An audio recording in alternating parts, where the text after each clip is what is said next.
So welcome everyone to today's saying sort of workshop. Who knows what it's going to be? I don't know whether we'll be writing anything down today. We might. Not sure. So sometimes I come to these meetings with sort of given ideas. Sometimes there's two ideas given, and then one will make itself a little bit clear and another one will come forward for another week. Sometimes it's good to hear how you hear guidance, and it's not always, it makes itself clear. It starts to bud, something starts to bud, and then it comes clearer as you go into it and you sit quietly and listen. So my guidance is to make these meetings really practical. Get down into being very practical in terms of looking at the lessons. I think I'll look at some of the text a bit as well, but who knows, right? It feels, last night I was looking at a bit of text and I could feel, what happens is I can feel it getting converted into teaching a group. That's what it feels like. It feels like as I read it, I get shown all the things to emphasise in a teaching like this, in a group setting. But having said that, if you miss out on the teaching, you can't miss out on it, right? You can't. It's a curriculum that we're all going to go through at some stage. And A Course in Miracles is just one of them. So it's not the only path that leads to truth. So this is sort of, it's like it chooses you, it speaks to you, but it's not always easy. So the practical today, last week we talked about my salvation comes from me. And we talked about grievances and what a grievance was. And so what we're doing through these meetings is to sort of slow it right down, because it's very easy to be busy in the morning and just say, I've got to do my lesson and quickly read it. And sometimes because we know we're sitting down for an hour to an hour and a half together, we can just give that time to really let our mind settle and really look at these things. And it might sound like I'm repeating myself, but I'm guided to say the same thing a few times, just so you know, it's an emphasis on something. So we're going to continue in what we started last week, which was about grievances. And so today's talk is going to be focused around a change of perception, which is a miracle, and that undoes the grievance. So we're going to look very closely, and we're going to be looking at it for a long time in different ways. We're going to go through a couple of different things in the course just to help you, because sometimes if something is presented in a little bit of a clear way, it can help you really say, when you get upset, I have to have a grievance. And you can use a couple of the different lessons to tease it out. There can be a way to sort of link up some of the workbook lessons and the sayings from the course, and they come in to help your mind. So if you've been with the course a while, in one of the lessons he says, some of the course's teachings will come back to help you if you sit quietly. So any of these right-minded thoughts that come into your mind when you're sitting quietly, that's the Holy Spirit bringing those right-minded thoughts in. If you think, I don't hear the Holy Spirit, that's his answer. Any right-minded thought is the answer from the Holy Spirit. The Holy Spirit is the right-minded thoughts. It will bring something from the course in, and it'll also, in that lesson last week, lesson 71, I'm not going to go through the practical application of that lesson, which was, you know, where would you have me go? What would you have me do? What would you have me to say and to whom? But I encourage you to do that on your own at some stage, because that's really, that ties in with rules for decision, because rules for decision are decisions and responses. And if you have a look at where would you have me go, what would you have me say and to whom, all those three lines are your decisions for the day, because all we do in a world, ego's world as a body, all we do is make decisions and responses. That's all we do. All our thoughts are based on decisions. What will I do? So in every moment we're deciding what to do next, and then we're deciding on our responses to things. So if you can start, that's a really good thing. If you can grasp that, you can start to really see that and become even illuminated by that little teaching, that all I'm ever doing is making decisions or responses. And that's in Rules for Decision. He says, if we let go of deciding by ourselves, which is with the ego, we can let the inner guide tell us what to do and say. And sometimes when it says what to do, I've found that in my journey, a lot of the time it will be get quiet. So don't think that when it says, what do you want me to do, that you've got to be running around doing stuff all the time. That you'll be, oh, I'm not talking to anyone, I'm not doing an activity. I started to see that when he says, see, the ego values the activity of the body. It thinks if the body's moving, it's really good. And if the body's still, it's somehow not good enough, because the body sitting still, although the body doesn't need to be still for the mind to be still, but generally that's what happens, right? We sit still.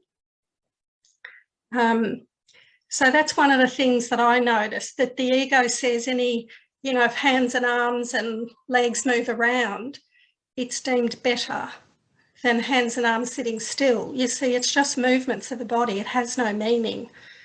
So let me get back on track.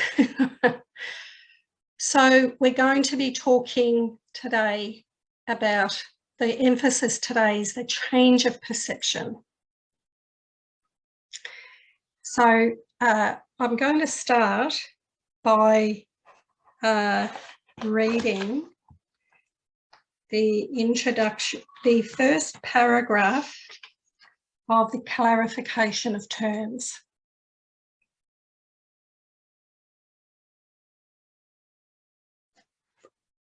So the emphasis here is the change of perception, which is the miracle. This is not a course in philosophical speculation, nor is it concerned with precise terminology.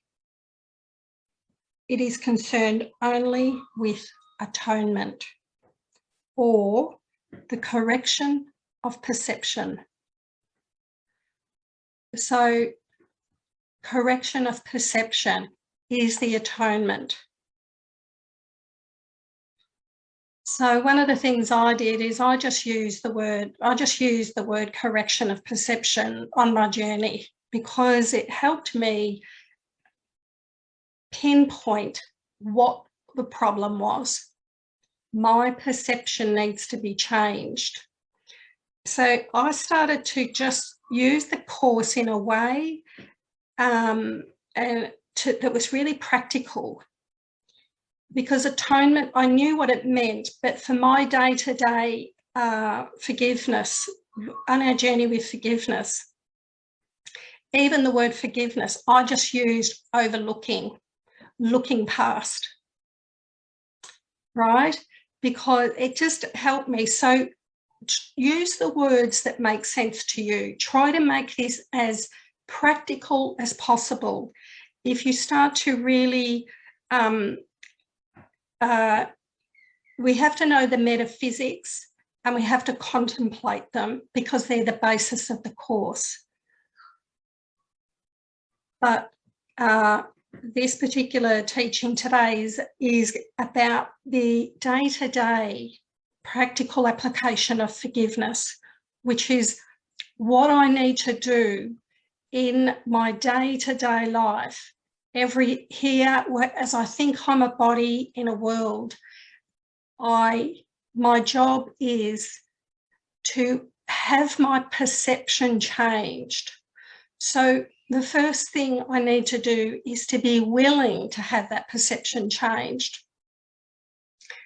And the reason why I'm willing to have it changed is because I have to realise that the ego's perception brings misery, it brings suffering.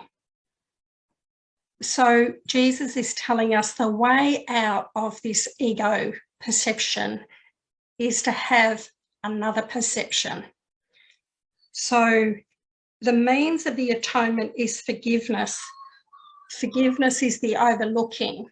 So to correct my perception, I have to forgive or overlook or look past what I'm currently seeing and have another view of what I'm currently seeing. And that change of perception and looking past and having a different perception come through of what's currently upsetting me is the miracle. And when I get the change of perception, it always brings about a feeling of lightness. I get a lighter, that view brings an experience with it. I start to feel more peaceful, I start to feel a bit happier. It may not have completely changed my perception, but the way it looks, the way we change our perception is like, I think I heard David Hoffmeister say, it's like a submarine turning around. So inch by inch by inch, this submarine is going to turn from one way to the other way. So our perception is changed by inch by inch by inch daily. Every time we forgive or overlook something that's upsetting us and ask for another perception or have a thought that comes in that changes our perception or gets silent, still, there's that saying in the course, the miracle comes in when the mind is still. So what I did on a practical basis is when I got triggered by something and I couldn't right in that moment get quiet, I would just put it aside. And then I would wait till maybe when I got home that night, or I had a period where I could leave that situation or that person that had triggered me. And then when I got into some quiet time, I would dedicate that time to look at what had upset me and say, okay, this person said this or did this. And I would bring up into my awareness all the issue, the feeling of unfairly treated, the feeling that all the thoughts that the person should change. And then like the forgiveness that I did last week, my forgiveness process was letting it go. I let go, I give away all these thoughts, I give them to Holy Spirit. I don't want them anymore. So it was a real willingness that I don't want these thoughts in my mind. I don't want these beliefs. I don't like this perception that I'm currently in. And that then makes room as I cast out, and he does say, cast your fears or troubles upon me. So he's asking us to do this. So I would just say, I let them go. I don't want them. You can use whatever words or visualizations you feel that really work for you. Doesn't matter, as long as we're really saying, this is sort of long forgiveness, I call it. and then quietly say, Holy Spirit, I want another perception of this. Help me see this situation or person as you see them. Help me see it differently. So we're asking, we're asking for another perception, which is the atonement. So that's all you need to do. That's all I did for all those years of forgiveness. We just become, so as we start to ask for a change of perception. Now, in the workbook lessons, he says, apply the daily lesson to any upset. And if that doesn't work, you'll find you can, he also says, ask for a word or a phrase. So sometimes I would apply the daily lesson, I didn't feel it changed, and I would say, bring me something. So it wasn't like I did the same, it was like I sort of did this asking, but it came in different ways. Sometimes I would say, help me see this differently, and I would get a feeling to go and do a Byron Cate worksheet, right?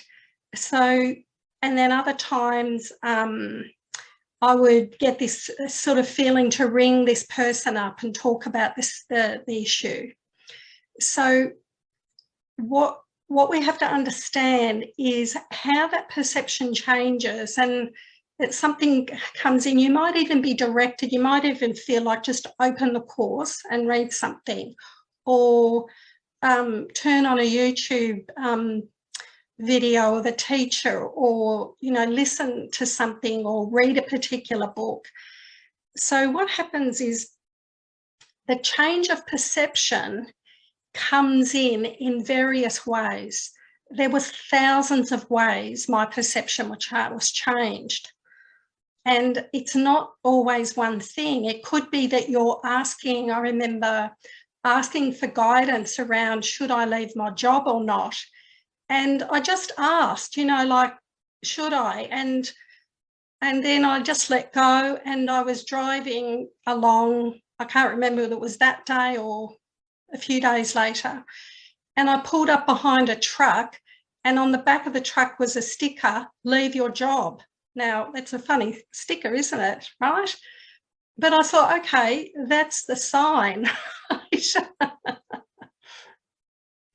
So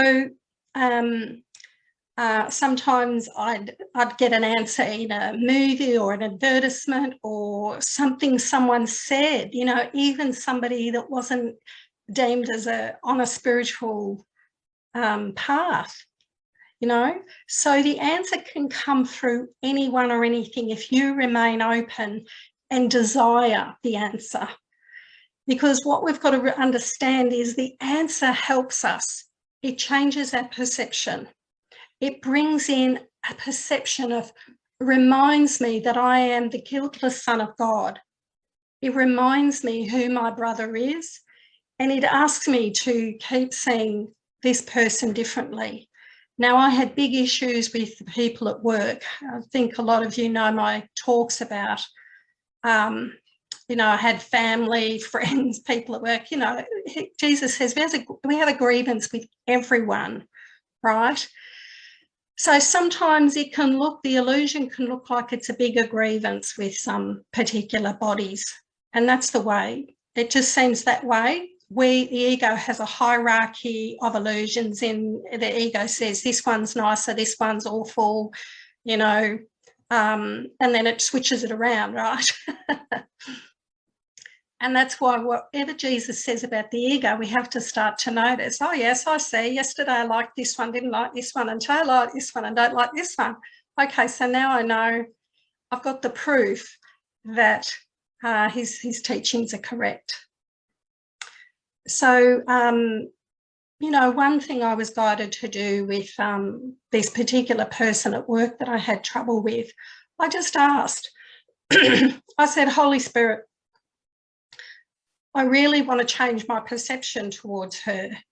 So help me. So there was many things he got me to do with her, but one of the things was just to, as I walked past her office, just to keep saying in my mind, I love you, I love you, I love you.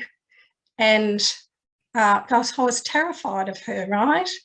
And so I was in my ego, but a lot of the time, it's no use saying I'm in my ego because you're stuck in the ego, you're just in the fear, right? So you're caught up in all the fear and the thoughts, and you've got no perspective. You can't even say I'm in my ego because you're just caught in the fear. So this is a way, this is for us to remember. And when you're caught in a lot of fear and overwhelm, it's really hard to remember to ask the Holy Spirit as well. So these are the things that start to become habits. The more we do it, it becomes more of a habit. So day to day, then every day is dedicated to forgiveness, having a miracle rather than a grievance. So accepting the atonement is having a change of perception. That's a really easy way to think about it. And the change of perception can come in all different ways. It doesn't just have to come in one way. We all have various ways that the Holy Spirit uses to help us. If you feel I can't hear the Holy Spirit, just open a page of A Course in Miracles or repeat your daily lesson and apply it to it. So we've already got all the right-minded thoughts in the book, but as you continue on, you'll start to feel more and more that those right-minded thoughts are in your mind and they come forward to help change your perception. So you get to the stage as you become really practiced at doing this forgiveness work, you will start to do instant forgiveness. You'll instantly feel a trigger, see it, let it go, and have your perception change very instantly. So at the start, when I asked for a change of perception, it would be a week before I got something. He says it's answered straight away because the answer and the problem are together. But my mind was so clouded with the ego, it was like maybe a week later there was a little break or something and the answer came in, right? All I can say is that's what happened. And the more and more I did on a daily basis, watching my mind, becoming really vigilant for any upsets. And I think at the start, I probably had so many upsets. I just caught a few. And then towards the end, you're catching them all because you're getting really good. So this is like, this is a course in changing our perception. And how we change our perception is we have to be aware that we're upset and then notice the upset, bring it up. So like last week, we said the hidden hatreds are going to come up. So don't feel scared if you have this really deep, if what happens, you start to realise that you have a really deep hatred towards everyone. That's what has to come up because we've been hiding it. The ego's thought system, it wants to kill everyone and wants to kill us. It's secret sins. It's the idea of a secret sin is that I'm sinful and I've got to hide it. So what we do is we believe in sin and we hide it. And the hidden hatred is that, oh, I feel a lot of hatred to that person, but I'm a really nice person, so I have to hide it. So this is all the ways that we go for many years trying to push away the secret sin that we believe is real and that we believe the hatred's real. So what we can do is at the right time, in the right way, is bring these things up. We can let these things rise in our consciousness as we get still and bring up the hidden hatred and secret sins, and just say, I have this belief that I'm really unworthy, that I'm somehow stained with sin. Holy Spirit, show me how this isn't true. I want to have an experience of my true nature. rather than this belief in sin. But I do believe in it. So we have to be honest. I mean, I had to be honest. I just said, I really believe that somehow I'm faulty, that I'm just faulty in some way. I'm broke. Some people call it broken. It's like this idea that there's just something wrong with me. But one thing I found is I could never find that. I couldn't work out what is this thing that's wrong with me, but it's the guilt. It's the hidden guilt as well. So this sin, what we have to do is bring up these beliefs. And that's all part of bringing everything over a period of time. You don't have to do it right away, but it's really good to be aware that this, if you really want to, I mean, this is the way, right? He says, bring these things to him. So getting back to the change of perception and the grievances. The structure of individual consciousness is essentially irrelevant because it is a concept presenting the original error or the original sin. To study the error, which is to study the ego itself, does not lead to correction. So that's like when you go to a lot of psychologists and counsellors, they'll study the ego. And it doesn't lead to correction, but it might be a little helpful to become at least aware of the thoughts that are causing you to be upset. But that's really why I think this course is amazing, because it really, it shows us exactly what we need to do. So to study the error itself does not lead to correction if you are indeed to succeed in overlooking the error. So I'll just finish this. And it is just this process of overlooking at which the course aims. So if you want to make it really simple, like I did, I just said, look, I have to overlook. I have to constantly overlook things, and I have to have a change of perception. So these things were really helpful, right? Because I broke it down into things that I could actually do.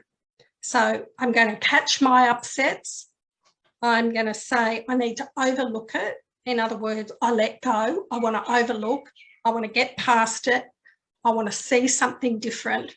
And I can't do that myself because I'm caught in the ego, right? When we're caught up in the upset, we're stuck, completely enmeshed in an ego mind. So we're calling out to something, our right-minded thoughts, to come in and pierce through the darkness of the ego thought system to sort of have a little crack of light in that. And what has to happen in that moment is you have to have that feeling of I don't want to hold on to this. Even though I'm stuck in, I'm believing it and I think I'm right and I think this person is like that and they're guilty and they're bad and they're wrong, you really can feel this egoic self saying that it's right and this person's wrong. And this is where the moment to change it, I found this really helpful to say, I want the peace of God above being right about this. If I really want the peace of God, I have to desire another perception of this person and situation. It's the only way I'm going to have peace. So sometimes I was stuck in that story for days and weeks, but it doesn't matter how long you're stuck in it. As long as you get to a stage where you just say, right, oh my goodness, I've been in this story. All I have to do is practice forgiveness. Okay, I need a change of perception. So to me, that was a really easy way to put in place, an activity of forgiveness every day. So every morning I did my lesson, I did a bit of meditation, quietening my mind. I joined with God, which is what he asked us to do, did my lesson, and then I said, I'm going to practice forgiveness the best I can today. And Holy Spirit, be you in charge. And so every day, I just decided that every day for the rest of this lifetime here would be dedicated to actively trying to catch any time I was upset and ask for a change of perception. And so each time I did it, the submarine of my mind just shifted inch by inch. So if you think I'm failing, I'm not getting anywhere, it's because you're not quite turned right around. You just have to keep practicing forgiveness. Jesus says 70 times 70 in the Bible. So he says in the course, forgiveness is my function. So we have to have a lot of patience and just dedicate every day to forgiveness. So that's the introduction to the clarification of terms, which tells us that the atonement means the correction of perception. And now I'm going to the start of the workbook lesson, the introduction to the workbook lesson. And I'm going to read from paragraph 4. The purpose of the workbook is to train your mind in a systematic way to a different perception of everyone and everything in the world.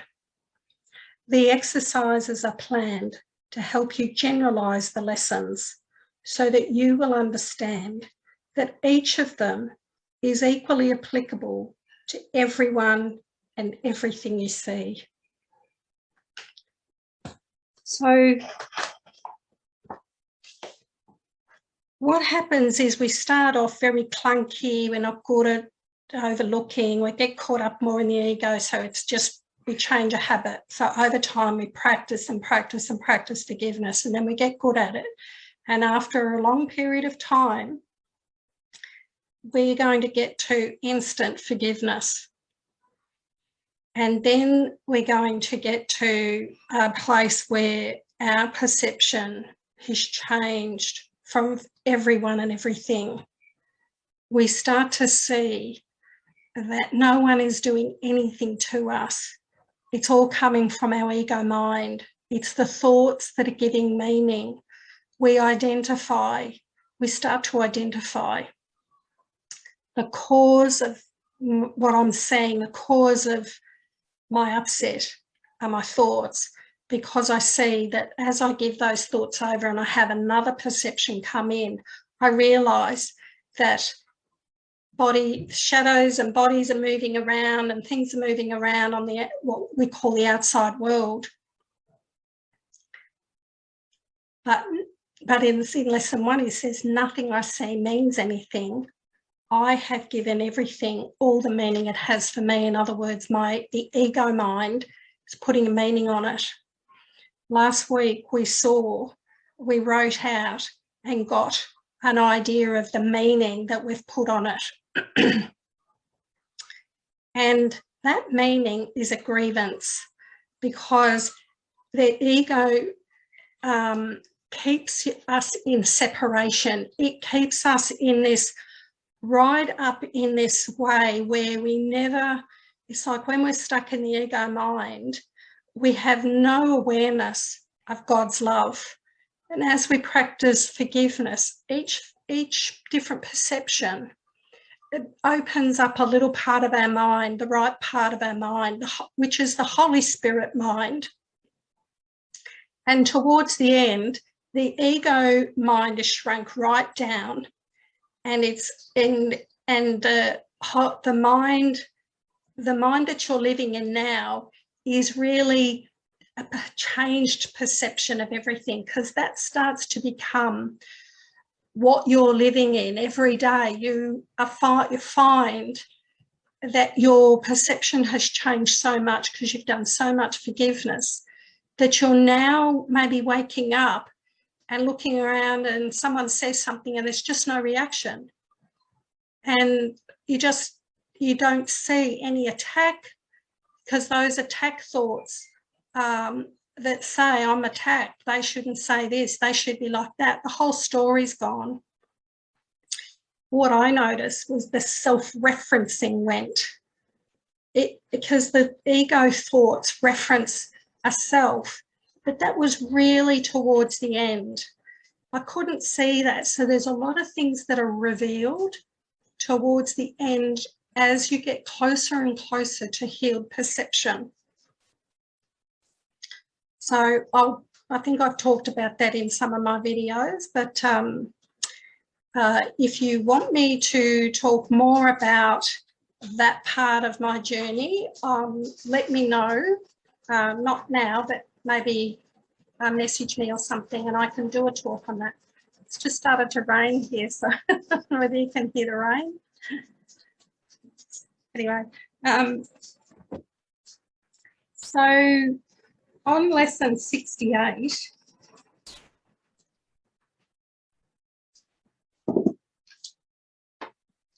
love holds no grievances.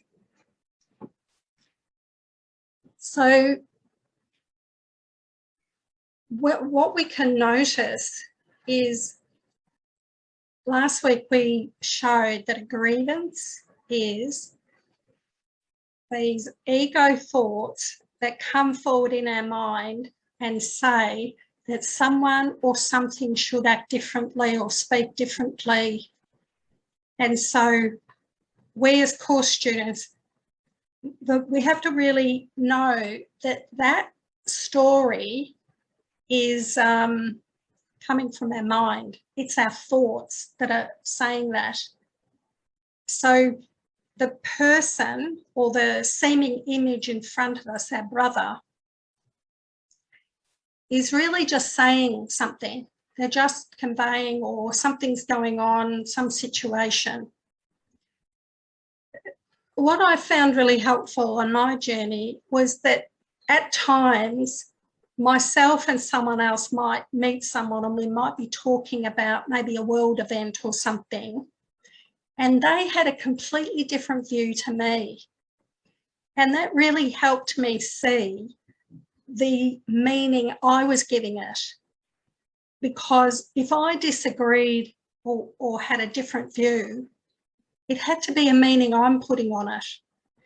Because in God's mind, in God's view, it's all the same, right? So if I said to someone, I'm seeing my brother as sinless, and they said, yes, so am I. See, in God's view, there's no, he doesn't, it's changeless. It's the same. The only thing that can, you can get a, sort of these things can really help you if you're really mindful. You can use it for forgiveness and say, well, if this is my view of this person or this situation and they've got a different view, all views have to be wrong because they're the ego and they're all wrong. So it can help you start to see that any opinion I hold of anything, any time I think, no, this person's really like that. And I can think, even if I think about someone else and say, oh, they would think of differently of that person, I know that I'm wrong. It's the ego. So it's sort of so, the teachings are so 100%. There's no wiggle room. Anytime I think even someone is a person, I'm wrong. Because they're spirit. They're the holiness of God. They're the Christ, which is not a body. So the perception is starting to look past, it's overlooking bodies. It's overlooking what bodies say, what bodies do. So we're starting to really try to get into a perception that they're not a body. They're not their body. They're not their egoic, if I'm hearing the ego. So something in the part of the course says not to demand anything of your brother. That is forgiveness, where it really looks at what your brother's saying or a situation in the world, and it just says, I'm going to correct the error at the cause, which is my thoughts about it, and I'm not going to come forward and demand you change. I'm going to allow you to be exactly as you are. And you could even, for me, I just thought, well, this is good practice. It's helping me practice forgiveness. Or it can also bring forward, I'm going to overlook the past.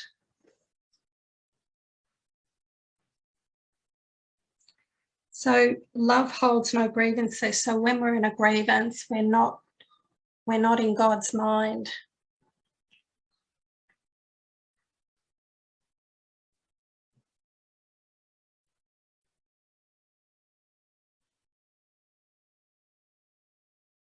So you who were created by love like itself can hold no grievances and know yourself.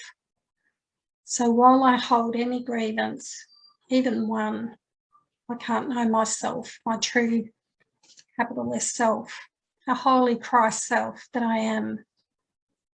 I can't know that if I hold a grievance. So for me now, I wouldn't want a grievance. So occasionally the ego offers me a grievance and I'm just not interested, and, you know, I've kept my name Grieves. But, you know, Cate Grieves, no, she doesn't actually. She doesn't hold grievances, right? To hold a grievance is to forget who you are. So if I am holding a grievance, I cannot remember. I'm forgetting my true self. So it's really important to remember how grievances, the implications of having a grievance. If you cherish these grievances, you'll just stay stuck in hell, right? You stay stuck in suffering. There's a lot of motivation here to practice forgiveness so you can leave the grievance aside. Because if you can know that holding a grievance is an attack on God's plan for you, for your salvation, for your happiness. So really when we hold a grievance, we're really saying we're holding, it's like holding our brother's head underwater and us as well. So we're really holding our brother as a body that attacked me. So it's what the emphasis I'm sort of trying to draw through here is to really get you to contemplate how damaging it is for us to hold a grievance. It's super, super damaging for us if we want happiness. We have to be really, really, if we really want peace, and we can have peace, right? We can have that peace. That peace of God is available to all of us, but the grievance is a block.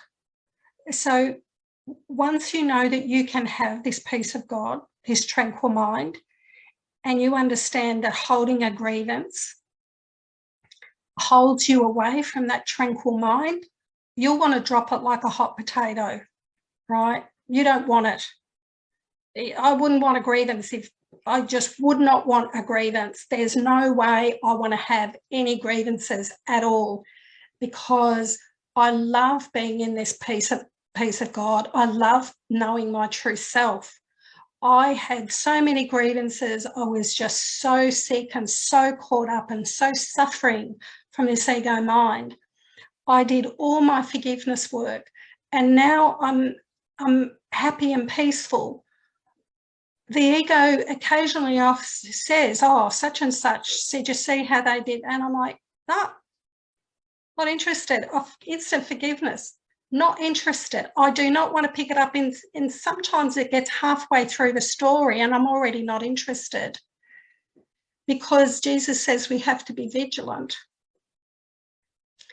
And this is just, it's sort of like a supersonic willingness to, I just want the peace of God. I mean, to me, I just wanted peace. I really did. I just wanted peace. I didn't want to be a teacher of A Course in Miracles. I didn't want to have anyone liking me or following me. I just wanted to have peace. I thought, oh, wow, if peace is available, what do I have to do? Okay, I've got to have my perception changed. I have to notice my grievances. I have to be willing to notice them. And maybe sometimes I'll notice them quickly and sometimes I won't. But that's okay, as long as I notice them. Oh, I'm feeling upset and annoyed and irritated. Okay, I've got a grievance. I've got to get quiet. I've got to sit down and I have to ask for another perception or bring something into my mind to replace the grievance. I want to overlook it. So it's a practical application for this lifetime. And this is the way you can really set, so, you know, keep your job, keep your family, keep everything the same, but just say it's my classroom. So I'm just going to walk around and sort of say, okay, what's the mind going to be angry with today? Because it's not you, it's the thoughts that come forward and say, oh, look what they're doing. I shouldn't do that. You know, so you go, okay. So I got to as I was getting towards the end of my forgiveness process, I just said, bring it on. Each morning I just say, bring it on, because I want to get to peace. I want to get to peace. So bring up anything that's a block. So at the start, I was a little bit hesitant, but as I realised that all the grievances, once they would disappear, they would be lighter next time. So if I saw that same person that used to trigger me, that didn't trigger me, it would be like 50%. And then the next time would be 30% triggers. And I'd be like, actually, the triggers are getting lighter, right? And then eventually, as I did that Christ blessing towards the end of my journey, and I just sort of looked at, you know, I did that just quietly in my mind as I met, especially my dad. I just said, you are the Holy Christ, you are innocent, you are guiltless, you are sinless. And then what I started to see, that there was no dad, really. It was just me, it was all one. But those perceptions and that understanding of oneness and that comes in right at the end. You can't know that you're going to go into that. You start getting all these, you start to actually the course, all the teachings of the course that have sort of been an intellectual understanding, you start living it. You start seeing, oh, I see, I'm one. I'm seeing God in everything. And that's right towards the forgiven world. And then the oneness comes in and the holy mind, and then you have all these realizations. But we have to work with where we're at. So this is where Jesus pulls it right down into explaining about the ego, how the ego is just like a grievance-making machine, right? So as I walk around, the ego speaks first, he says, so the grievance will come in. Oh, they shouldn't do that. They shouldn't have done that. And the ego compares constantly. Oh, look at them. They're like this and I'm like this and I'm not good enough. Oh, I'm better. I'm worse. I'm better. I'm worse. I'm better. I'm worse.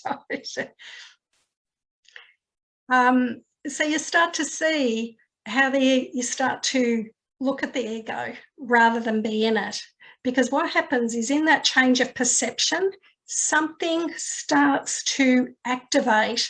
It's like the right mind starts to become more embedded or budding. It's like a little flower budding in your mind, and you'll start to have realizations about just about the nature of truth, about God. As you sit, I remember, joining with God in the morning. I didn't feel anything for a long period of time, right? I couldn't connect to this God, but I kept practicing no matter what. I just did my practice, even as I said, when I first asked, help me see this different, it took a week to come in. I just didn't give up.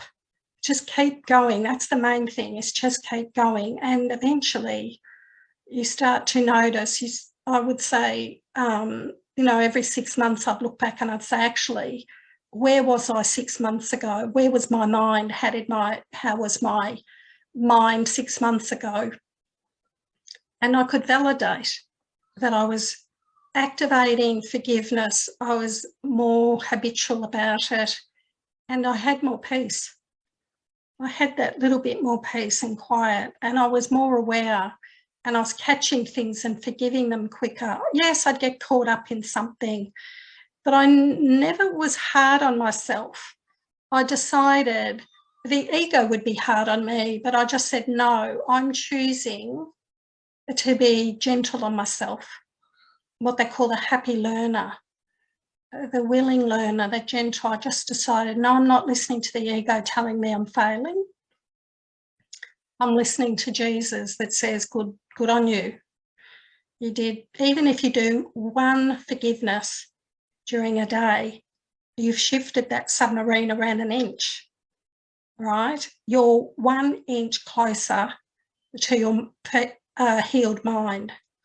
So it doesn't matter how long it takes. It just takes as long as it takes.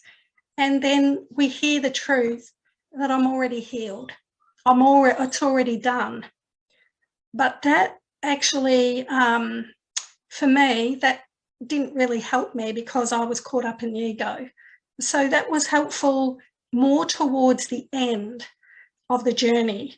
The more my mind sort of awakened or was awakening, undoing. I like the word undoing. Things were dropping away. The grievances were dropping. There wasn't as many. So what happens is, as you forgive, the ego gets a bit weaker, but then what does happen is it gets vicious right at the end. Okay. But you don't have to concern yourself with the viciousness, because your trust in Jesus and the Holy Spirit is always higher. So the ego sort of brings out these big guns, these big grievances, these big fears, and it says, right, well, if you keep, siding with God and love and don't attend to all this body stuff and this world stuff, it always brings you back into death and suffering and destruction if you don't attend to body, believe you're a body and do body stuff. And that's when that, you're rising above, and you really have to be in that, I am not a body, I am free, I am as God created me, and really feel that and get above the battleground and be brought above it and live in that. So it's sort of at that stage, it's all in. You're all in, and you'll still be able to do all the things you did before, but you'll just have no fear. You'll know who everyone is. You'll know that they're the Holy Spirit or the Christ, the love of God. You'll just see the love within them, because your mind is now doing another type of projecting. It's projecting the inner love, and it's finding the love. So God is in everything I see, because God is in my mind. So what we see out in the world is a projection of our mind, and it's going to project the forgiven world. So let's see how the time is.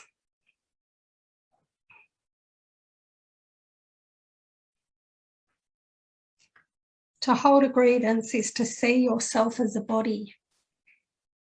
To hold a grievance is to let the ego rule your mind and condemn the body to death, right? Because the ego holds you as a body, and it knows that death, the body dies in the dream, but we don't think that. So we think, yeah, bodies die, so we know, or we think that death is part of our life here.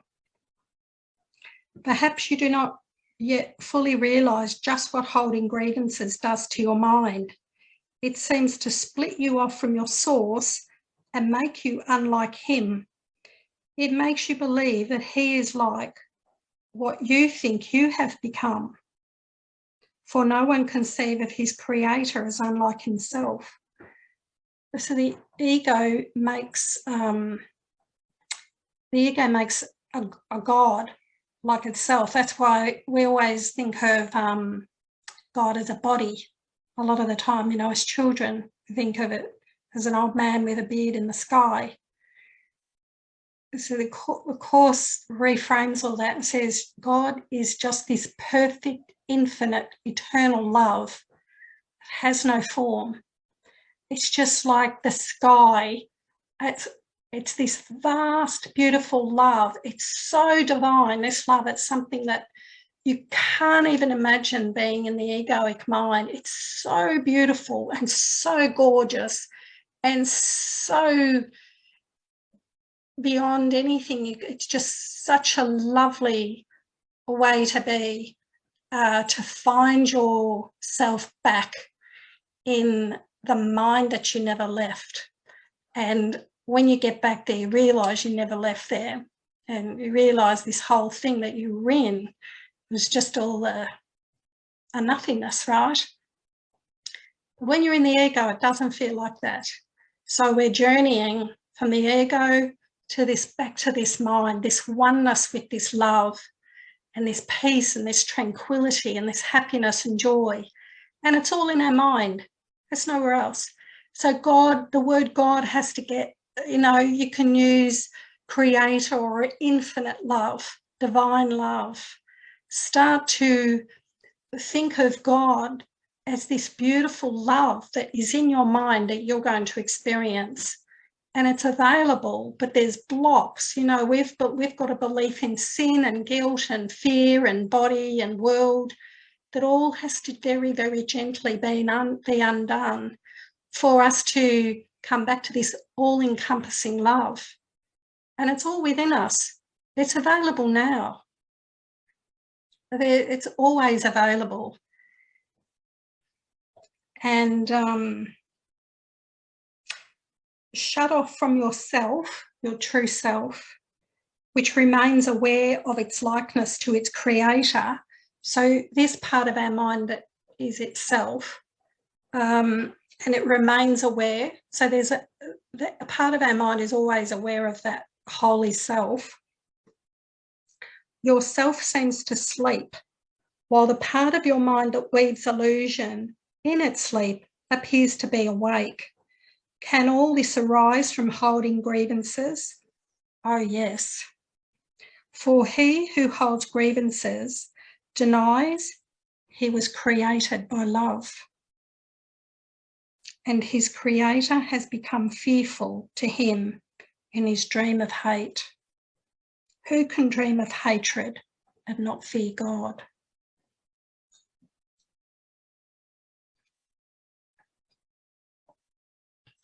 So this lesson is really pointing us that grievances and the change of perception are the way home. It's the really important application. And he's telling us here when we hold a grievance, we're shutting off the awareness of our true home, our true self. So that's why when I started to understand the importance of becoming aware of grievances, and why it's so important to want to let them go and have another perception, because it's holding me away from this beautiful holy love, this peace of mind. So this is what I'm trying to convey through these teachings today, that grievances are the problem. That's, if I'm holding a grievance, I'm really saying I want to be separate from this love. I want, because a grievance is all about a body, right? The big ego roots that everyone's bodies, and they're upsetting me, and I'm a body and I'm upset, and it's a whole dream, but we can't see all that. But that starts to all become revealed at the end. All these teachings make sense right at the end. But where we have to start here is to at least have this idea how devastating to our mind holding a grievance is. You really don't want to hold a grievance. You really want to come to the stage where you just say, I do not want any grievances. It is sure that those who hold grievances will redefine God in their image. It is sure that those who hold grievances will suffer guilt, as it is certain that those who forgive will find peace. It is assured that those who hold grievances will forget who they are. And it is certain that those who forgive will remember. So I'm going to remember my true, beautiful self and live in a tranquil mind if I do this practice. So if you really want peace, if you really, really want to live in a tranquil mind like I did, you have to be willing to be wrong about all your grievances. Because when you hold a grievance, part of that grievance is that I'm right, because you're not realising that you're in a thought system, you're overcome by the thought system, and the thought system says they're wrong and I'm right. And so that little aspect of the teaching where he says, I'd be better off if I was wrong than right. In other words, I'm going to have peace at the end of this if I'm wrong. Would you not be willing to relinquish your grievances if you believed all this was so? Perhaps you do not think that you can let your grievances go. That, however, is simply a matter of motivation. So I'm hoping through today's talk that I've motivated you to be a little bit more like, right, I want peace. If Cate's got peace and other minds that have done the course have got peace, I can have it too. So I'm going to do my best. All you need to do is do your best, right? And let go if you're caught up in them. Today, we will try to find out how you would feel without them. So we're going to now go into a meditation based on this teaching of try to get a glimpse of how you would feel without these grievances. If you succeed even by ever so little, there will never be a problem in motivation ever again. So you're going to get a glimpse of something beyond the grievances, and that will motivate you to keep going. Begin today's extended practice period by searching your mind for those whom you hold what you regard as major grievances. Some of these will be quite easy to find. Then think of the seemingly minor grievances you hold against those you like or even think you love. It will quickly become apparent that there is no one against whom you do not cherish grievances of some sort. Now, we have to be really honest here. We're all holding grievance. We hold grievance. He says it's our grievance, but that's because we're in the ego mind, right? This has left you alone in all the universe, in your perception of yourself. Determine now to see all these people as friends. Say to them all, thinking of each one in turn as you do so, I would see you as my friend, that I may remember you a part of me. and come to know myself. Spend the remainder of the practice period. So I'm going to run through this and then we'll do the practice, okay? So I'll run through the instructions and then we'll take a few minutes to practice it. Spend the remainder of the practice period trying to think of yourself as completely at peace with everyone and everything, safe in a world that protects you and loves you, and that you love in return. Try to feel safety surrounding you, hovering over you and holding you up. Try to believe, however briefly, that nothing can harm you in any way. So I think I'll just read that again. And we might, actually, no, let's go back to the first part. Let's do the first part. So let's have a few minutes.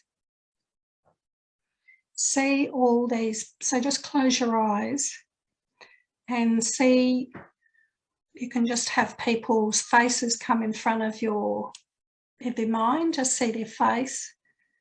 Maybe your father and your mother, your siblings, brothers, sisters, your children, friends, work colleagues, and say to each of them, I would see you as my friend, that I may remember you, a part of me, and come to know myself.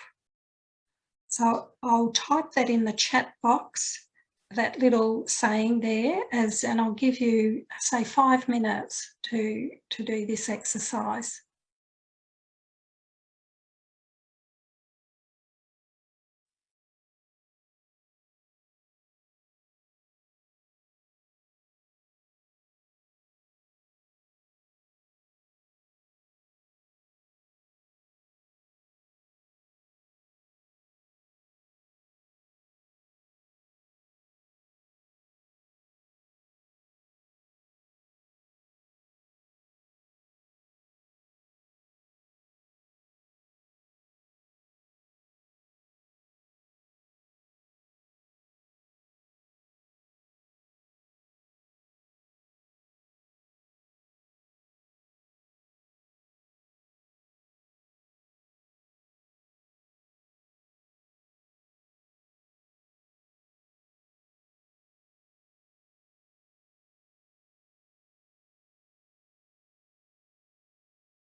Okay, now we'll try to remain really quiet.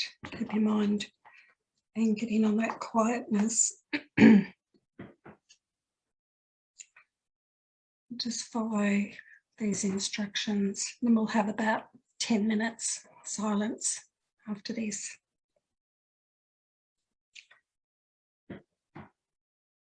Spend the remainder of the practice period trying to think of yourself as completely at peace with everyone and everything. Safe in a world that protects you and loves you, and that you love in return. Try to feel safety surrounding you, hovering over you and holding you up.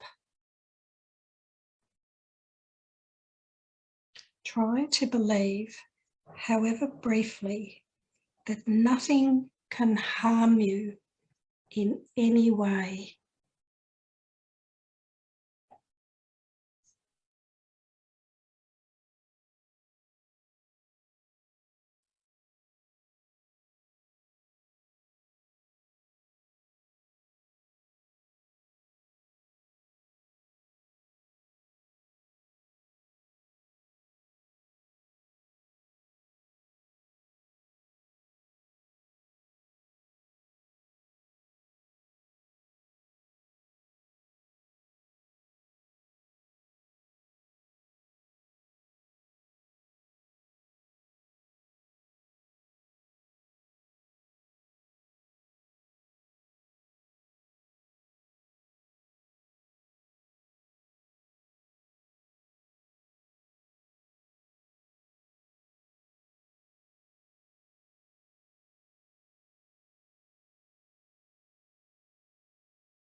Okay. So just allow yourself to come back into the room, to awareness. I hope you had some beautiful experience of, I guess you could say, above the battleground, above the grievances, away from the grievances, having no grievances. So in this lesson, Jesus says that if we have a glimpse of that, it should motivate us to let our grievances go and to see how grievances stop us from knowing ourselves.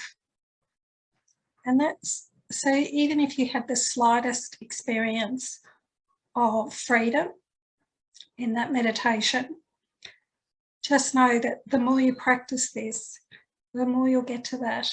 You'll have more and more of those experiences. And the last line of that lesson, love holds no grievances. I would wake to myself by laying all my grievances aside and wakening in him. So grievances hold us away from our awakened mind, from this holy self. They are the poison. They are the blocks. So thank you everyone for joining today. I hope it's been very practical for you, and that you can maybe get a deeper understanding, and we've taken this time to really look at this closely, these grievances and the change of perception. So in that meditation, if you were able to feel what it was like to feel safe and to let them all go, that's a change of perception. It's the miracle. So let's unmute yourselves, and we can all just bless each other with a little bit of noise. Thank you. Thank you, Thank everybody. you. Thank you. Thank you. Wonderful. Thank you. Bless you. Thank you. Thank you. Love you. Thank you, Kate. Bless Thank you. See you next week. Bye-bye. Love you all. Bye. Love you all. Bye-bye.